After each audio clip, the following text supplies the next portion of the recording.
Nako, naiba talaga ang Pinoy. Tignan ninyo ang pinagdaanan ninyong hirap sa nakarang ilang araw. Nakangiti pa. Basta Pilipino, nakangiti pa rin. At masarap pa yung marinig yung inyong sigaw. Kaya talaga, hindi po tayo titigil at gagawin lahat para tulungan po kayong lahat. Dahil alam naman po namin na kahit kayo'y nakangiti at nagmamalakas na sigaw, marami po kayong iniisip kung paano alagaan ang inyong sarili, ang inyong mga pamilya, kung saan kayo uuwi. Nakita namin kung ano yung mga pangangailangan. At talaga sa ngayon ay ang pangangailangan ay matayo ulit ang mga bahay.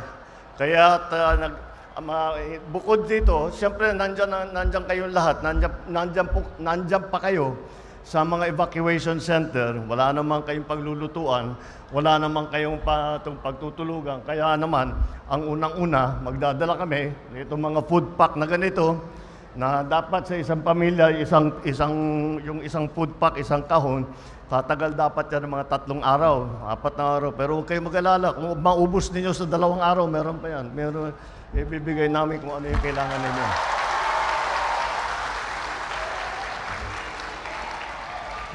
At ang kasunod niyan ay yung ating binibigay na tulong na cash na. Dahil, kagaya ng nakita ko doon sa Delpan, maraming maliliit na bata at tinatanong ko, tapos may mga matatanda na may kailangan na gamot, na may kailangan na kung ano-ano. At naiba, bawat pamilya ang mga pangangailangan.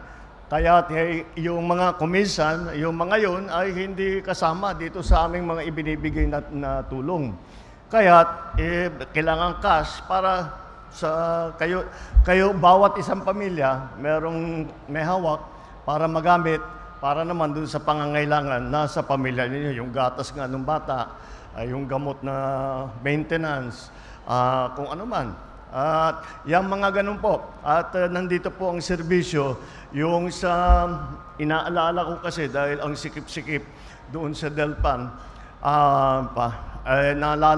inaalala ko yung maliliit na bata, baka magkasakit. Kaya tiniyak natin na meron tayong medical team na manggagaling sa Department of Health na pupunta.